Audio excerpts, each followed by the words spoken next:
इस बार भाई मामला सच में ज्यादा ही सीरियस और कंट्रोवर्शियल हो गया। सीएम पंक के डेब्यू से पहले रोमन रेंस का बहुत ही ज्यादा कंट्रोवर्शियल कमेंट, मतलब ये थोड़ा सीएम पंक के डेब्यू से पहले ना नहीं करना चाहिए था शायद रोमन रेंस को। उसके बारे में तो बात करेंगे और साथ ही साथ गोल्डबर्ग रोमन रेंस के साथ नहीं बल्कि जॉन सीना के साथ मैच करना चाहते हैं और बॉबी लैस्ली एंड ब्रॉक लेसनर का मैच, शायद इसकी डेट भी हमको समझ आ रही है। तो सारी चीज़ों के बारे में इस वीडियो में हम लोग बात करेंगे। वीडियो के साथ आप लोग बिल्कुल लास्ट तक चिपके रहना। तो फिर देर किस बात की, शुरू करते हैं। Okay, hello chatters, my name is Rohit and you are watching wrestle chatter. सबसे पहले गाइस हम लोग बात कर लेते हैं बॉबी लैस्ली और ब्रॉक लेसनर के मैच के बारे में। आपको पता ही है इस मैच का हम लोग बेसब्री से कितने टाइम से इंतजार कर रहे हैं।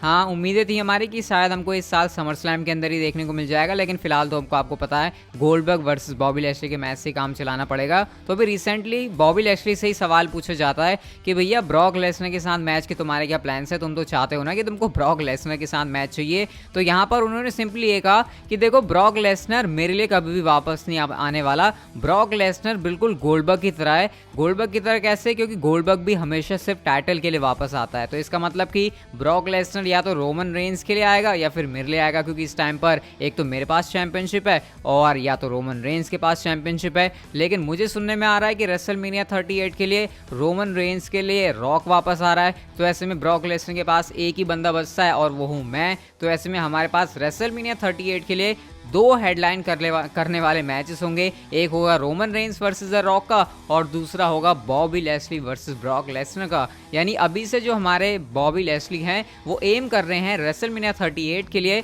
बॉबी लैस्ली वर्सेस ब्रॉक लेसनर का मैच WWE चैंपियनशिप के लिए। लेकिन सबसे बड़ा चैलेंज पहले यहाँ पर जो हमारे बॉबी लैस्ली हैं उनके लिए यही रहने वाला है कि क्या तब तक वो अपने पास इस चैंपियनशिप को रख पाएंगे, क्योंकि आपको पता है जो बड़ा टाइटल होता है उसको अपने पास रख पाना मुश्किल होता है। लेकिन डेफिनेटली अगर गोल्डबर्ग को हरा पाते हैं समर स्लैम के अंदर बॉबी लैस्ली, तो फिर उनके लिए ज़्यादा मुश्किल नहीं होने वाला, क्योंकि इतने बड़े बड़े सुपरस्टार को अगर कोई बंदा हरा देता तो आपको पता है फिर WWE उस बंदे को लंबा चैंपियनशिप रेन देती है। और वैसे भी इतना बड़ा मैच बड़ी स्टेज के ऊपर होना ये WWE को करवाने की आदत है। तो ये कुछ रीसेंट कमेंट था, मुझे लगा आपके साथ शेयर जरूर करना चाहिए।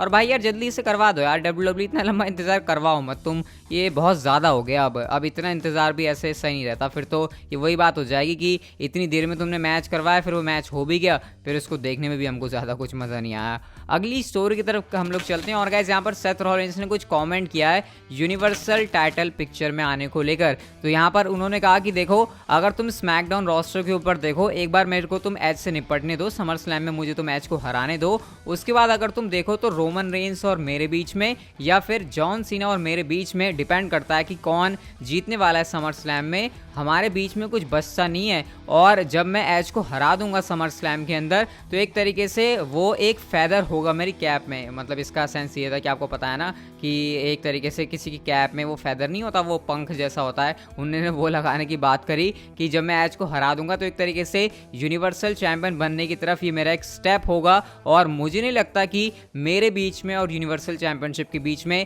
अब ज़्यादा ऐसे कोई बड़ा रोड़ा अटका हुआ है। तो मतलब यहाँ पर सेथ रॉलिंस इतने ज़्यादा कॉन्फिडेंट है कि बस वो समर स्लैम में अपनी जीत का और रोमन रेंस और जॉन सीना के मैच में कौन विनर बनता है उस चीज़ का वेट कर रहे हैं। और उसके बाद वो इतने कॉन्फिडेंट है कि उनको 100% कंफर्म ही है कि वही बनने वाले हैं यूनिवर्सल चैंपियन। तो भाई सेथ रॉलिंस का ये वाला एटीट्यूड देखकर काफ़ी अच्छा लग रहा है। लेकिन भाई मुझे तो इस बात के ऊपर डाउट है कि जीतेंगे क्या सेथ रॉलिंस समर स्लैम के अंदर। वैसे हाँ भाई, कल वाली वीडियो नहीं देखी तुमने समर स्लैम की प्रेडिक्शन वाली, तो इसको जाकर देखना जरूर। और हाँ, वहाँ पर तो मैंने तुम्हारे फायदे की बात भी करी है। TSS चैटर्स 15 कोड का यूज़ करके 50% तुमको ऑफ भी मिल जाएगा। इस समय डिस्क्रिप्शन के अंदर भी लिंक है, जाकर WWE मर्चेंडाइज के ऊपर ऑफ भी मिल जाएगा, गिव अवे भी है उसके अंदर। मतलब इस वीडियो के अंदर मैं आपको बता रहा हूँ, बाकी उस वीडियो को जाकर देख लेना, आपको सारी बातें अच्छे समझ में आ जाएंगी। तो देख लेना उस वीडियो को जाकर, देखा नहीं है तो। बाकी इस वीडियो के डिस्क्रिप्शन में भी लिंक है, TSS चैटर 15 कोड का यूज़ करके आप लोग उस वेबसाइट के ऊपर से डिस्काउंट पा सकते हो। सारी मर्चेंडाइज के ऊपर मास्क वगैरह भी हैं, जाके खरीद सकते हो। तो ये कुछ कहना था यहाँ पर सेथ रॉलिंस का। बाकी आपको सेथ रॉलिंस की बातों के ऊपर कितना ज़्यादा विश्वास है मुझे आप लोग कमेंट सेक्शन में ज़रूर बता सकते हो। नेक्स्ट स्टोरी की तरफ गाइस हम लोग चलते हैं। और जिंदर महल ने एक ऐसी चीज़ के ऊपर बात करी है जो कि मैं चाह रहा था कि कभी जिंदर महल ज़रा खुलकर इसके बारे में बात करें, तो कभी मैं आपके साथ शेयर करूँ इस चीज़ को। तो जिंदर महल ने इस चीज़ के ऊपर बात करी जो फैंस कहते हैं उनको WWE की हिस्ट्री का वर्स्ट चैंपियन। अब आपको पता है जिंदर महल को कहते हैं कि इससे घटिया चैंपियन WWE की हिस्ट्री में आज तक नहीं रहा है। तो इसके ऊपर जिंदर महल ने कमेंट किया कि देखो लोग मुझे अभी तक का सबसे बेकार चैंपियन कहते हैं और इसके पीछे सबसे बड़ा रीज़न ये है कि वो ये कहते हैं कि मुझे चैंपियन सिर्फ इस वजह से बनाया गया था ताकि इंडिया के अंदर मार्केटिंग की जा सके। लेकिन उन्होंने ये कहा कि भाई देखो जब मैं चैंपियन नहीं भी था तब भी इंडिया के अंदर WWE की मार्केटिंग की जाती थी, इंडिया के अंदर WWE लाइव आती थी, मैं चैंपियन बना तब भी लाइव आती थी। तो सिर्फ इस रीज़न को आगे पुश कर दिया जाता है और जो मेरे सारे एफर्ट्स थे उसको छुपा दिया जाता है। तो इसलिए मुझे कहा जाता है कि भाई तुम जो है अभी तक के सबसे घटिया चैंपियन थे, कोई भी बंदा मेरे एफर्ट्स को नहीं देखता। और जब तुम इस चीज़ को आगे पुश कर देते हो, मतलब एक तरीके से तुम जब इस चीज़ को आगे ले आते हो कि सिर्फ मार्केटिंग करने की वजह से मुझे चैंपियन बनाया गया था, तो फिर इस चीज़ को कोई देखता ही नहीं है कि मैंने क्या एफर्ट लगाए थे। और जब वो कोई चीज़ को देखता नहीं है तो फिर भाई इस रीज़न की वजह से हर कोई यही मान लेता है कि भाई मेरे को तो सिर्फ मार्केटिंग की वजह से चैंपियन बनाया था और इसलिए मेरे सारे कोई एफर्ट देखता नहीं है। तो ये यहाँ पर जिंदर महल का कुछ एक्सप्लेनेशन था और मैं कह सकता हूँ कुछ हद तक की बात सही भी है, क्योंकि एक तो फैंस की तरफ से नेगेटिव रिएक्शन जब किसी बंदे को क्राउड के अंदर मिलने लग जाता है तो फिर वैसे भी उसको अच्छा चैंपियन नहीं माना जाता। और क्योंकि आपको पता है उनका जो गिमिक था वो एक तरीके से एंटी अमेरिकन वाला था, तो उस वजह से भी उनको काफ़ी ज़्यादा नेगेटिव रिएक्शन मिलता था। तो कुल मिला के थिंग्स भी मैं कह सकता हूँ फेवर में नहीं गई थी जिंदर महल के। तो मैं यही कहना चाहूँगा यहाँ पर इसके बारे में, इतना घटिया भी नहीं थे जिंदर महल एज चैंपियन, लेकिन जितना ज़्यादा वो बेकार दिखने लगे थे टेलीविजन के ऊपर। मेरा तो ओवरऑल इसके ऊपर यही ओपिनियन है। बाकी इसके बारे में आप क्या कहना चाहोगे कमेंट सेक्शन में आप लोग मुझे ज़रूर बता सकते हो। हम लोग चलते हैं अपनी अगली स्टोरी की तरफ। तो गाइस गोल्डबर्ग से पूछा जाता है, आपको बताया ना इस समय WWE ऐसा ट्रेंड चला रही है कि क्या तुम टीम सीना हो या फिर तुम टीम रोमन हो। तो गोल्डबर्ग से पूछा जाता है कि भैया तुम बताओ तुम क्या टीम सीना हो या फिर तुम टीम रोमन हो। तो यहाँ पर गोल्डबर्ग ने एकदम स्वैग में कहा, ना मैं टीम सीना हूँ ना मैं टीम रोमन हूँ, बल्कि मैं दोनों बंदों को अपना ओपोनेंट देखता हूँ, मैं दोनों बंदों को अपना विक्टिम देखता हूँ, फ्यूचर विक्टिम देखता हूँ। मैं दोनों बंदों का फैन ज़रूर हूँ, दोनों ने काफ़ी कमाल की परफॉर्मेंस दी है, लेकिन दोनों को फिर भी मैं अपना ओपोनेंट ही देखता हूँ। और मेरे कॉन्ट्रैक्ट के अंदर अभी 2 मैचेस और बाकी हैं लैशली से निपटने के बाद। इस बात को भी गोल्डबर्ग ने यहाँ पर कंफर्म कर दिया। लेकिन गाइस अगर मैं आपसे कहूँ कि किस एक बंदे का नाम गोल्डबर्ग ने लिया होगा Roman Reigns and John Cena में से कि वो किससे लड़ना चाहेंगे, तो मैं तो सोचता है यहाँ पर कि उन्होंने रोमन रेंस का नाम लेना चाहिए, क्योंकि ऑब्वियसली रोमन रेंस से ज़्यादा उनकी लड़ने की चुल थी ना, क्योंकि पास में आपको पता है एक मैच उनका रोमन रेंस के साथ होते होते भी रह गया था। लेकिन उन्होंने यहाँ पर जॉन सीना का नाम लिया कि वो जॉन सीना के साथ एक मैच करना चाहेंगे, रोमन रेंस का नाम यहाँ पर उन्होंने नहीं लिया, जो कि मेरे ख्याल से एक तरीके से शॉकिंग है, क्योंकि उनका जो सन है वो भी रोमन रेंस के साथ गोल्डबर्ग का एक मैच देखना चाहता है। तो ये थोड़ा सा इंटरेस्टिंग था। तो रोमन रेंस की साइड भी नहीं है वो, ना ही जॉन सीना की साइड है, लेकिन उन्होंने ये ज़रूर कहा कि हाँ अगर मौका मिलता है तो मैं जॉन सीना के साथ ज़रूर एक मैच करना चाहूँगा। वैसे भी कॉन्ट्रैक्ट के अंदर उनके 2 मैचेस और अभी बाकी है लैशली के साथ लड़ने के बाद भी। तो देखते हैं इन 2 मैचेस के अंदर क्या वो matches John Cena and Roman Reigns के साथ होते या फिर नहीं। नेक्स्ट गाइस हम लोग बात करते हैं टोनी खान के ट्वीट के बारे में, और ये वाला ट्वीट पढ़वाना आपको बहुत ज़्यादा ज़रूरी है, क्योंकि हो सकता है कल आपको एक बहुत बड़ा धमाका देखने को मिल जाए। ट्वीट आप लोग देख सकते हो इस समय यहाँ पर आपकी स्क्रीन के ऊपर, I am batting that excitement from the blah blah blah blah blah blah ब्ला।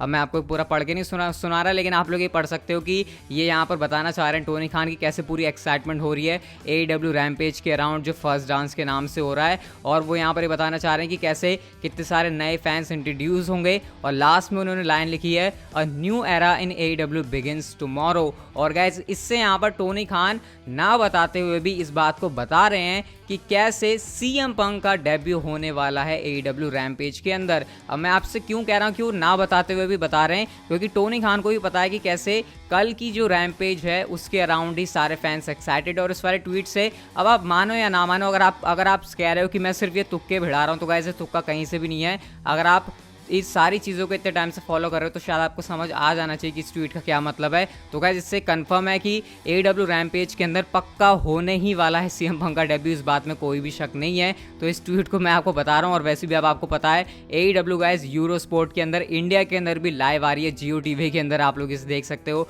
या फिर यूरो स्पोर्ट आपके किसी भी TV चैनल के ऊपर आ रहा है, एयरटेल एक्सट्रीम के ऊपर आ रहा है, आप लोग इसको देख सकते हो। तो भाई बस फाइनली इस चीज़ के लिए आप लोग रेडी हो सकते हो। लेकिन गाइस CM पंक के डेब्यू से पहले रोमन रेंस ने एक बहुत ही कंट्रोवर्शियल चीज़ बोली है और उसके बारे में बात करते हैं। तो बीटी स्पोर्ट के साथ बात करते हुए रोमन रेंस से सवाल पूछा गया कि भाई बहुत सारे लोग ऐसे कमेंट करते हैं कि जो पार्ट टाइमर्स हैं वो मेन इवेंट स्पॉट ले लेते हैं, जैसे सीएम पंक ने पास्ट में इसके बारे में कमेंट किए हुए हैं कि भाई फुल टाइमर्स काम करते रहते हैं, पार्ट टाइमर्स आ जाते हैं जैसे कि ये गोल्डबर्ग वगैरह, ये सीधा आके स्पॉट ले लेते हैं। तो रोमन रेंस ने यहाँ पर उन्होंने कहा कि ऐसे स्टेटमेंट उन्हीं लोगों की तरफ से आते हैं जो कि सोचते हैं कि वो वाकई में बेटर हैं लेकिन वो उतने बेटर नहीं होते। और उन्होंने ये भी कहा CM Punk was not as good or over as John Cena, he didn't move the needle like the Rock. यानी सीएम पंक कभी भी जॉन सीना के जैसे ओवर नहीं था और उसने कभी भी नीडल वैसे मूव नहीं करी जैसे कि रॉक ने करी। यानी उन्होंने ये कहा कि सीएम पंक जॉन सीना से बढ़िया तो है नहीं और ना ही उसने कभी रॉक के जैसा दुनिया हिलाने वाला काम, कुछ ऐसे इंडस्ट्री चेंज करने वाला काम किया है जैसे कि रॉक किया करता है। तो इस कमेंट को करना सीएम पंक के डेब्यू से पहले, क्योंकि सीएम पंक अब जो कल धमाका करने वाले हैं ये बहुत ही ज़्यादा कंट्रोवर्शियल है और रोमन रेंस को लेकर सच में काफ़ी ज़्यादा हीट जनरेट हो रही है अभी जो उन्होंने ये इंटरव्यू के अंदर बातें कह दी हैं। और सच में इस पॉइंट पर ये चीज़ कहना रोमन रेंस की तरफ से बहुत ही ज़्यादा कंट्रोवर्शियल है। मैं ट्विटर के ऊपर बातें पढ़ रहा था रोमन रेंस को लेकर, तो भाई जो बवाल मचा पड़ा है ना वो सच में बड़ा ही खतरनाक है। बाकी इसके ऊपर आपका क्या रिएक्शन है मुझे आप लोग कमेंट करके जरूर बताना। लेकिन हमारी ये जो आज की वीडियो थी गाइस वो यहीं तक की थी। अगर आपको अच्छी लगी तो इसे लाइक कर दो, चैनल को आप लोग सब्सक्राइब कर सकते हो and see you guys in my next video.